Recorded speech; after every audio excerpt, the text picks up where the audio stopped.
cris de la terre.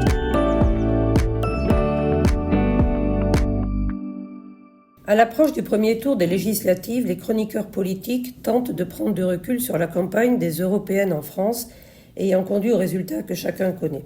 Il faut dire que la campagne a été très polémique, plus axée sur des sujets nationaux que sur les sujets européens, pourtant si prégnants avec une guerre aux portes de l'Union européenne, où la volonté de domination d'un régime autoritaire s'affirme de manière bien réelle. Qui d'entre nous pourrait s'y résigner ? Voter, c'est choisir pour soi et pour l'avenir. Avec la dissolution, nous sommes appelés à élire nos députés, représentant à la fois nos circonscriptions et la nation. Dans ce contexte, quel avenir construire ? Avec quels élus ? Que la colère ou le sentiment de déclassement s'exprime, c'est normal et quelque part nécessaire. Mais il en va de la vie publique comme de la vie personnelle ou professionnelle.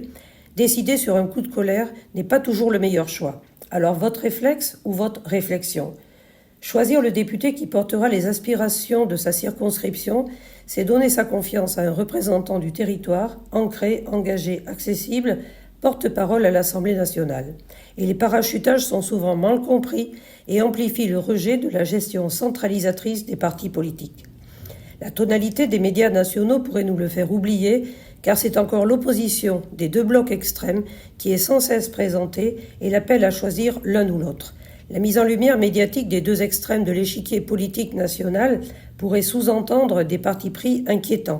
Voudrait-on nous laisser croire qu'il existerait un homme ou une femme providentielle ? Alors prenant le temps de la réflexion, pensons au lendemain. La presse quotidienne régionale fait davantage place à la présentation des programmes de tous les candidats et sur le terrain, il faut les rencontrer en réunion publique, en face à face. Ça reste la meilleure façon de confronter ses idées et in fine de voter en son âme et conscience.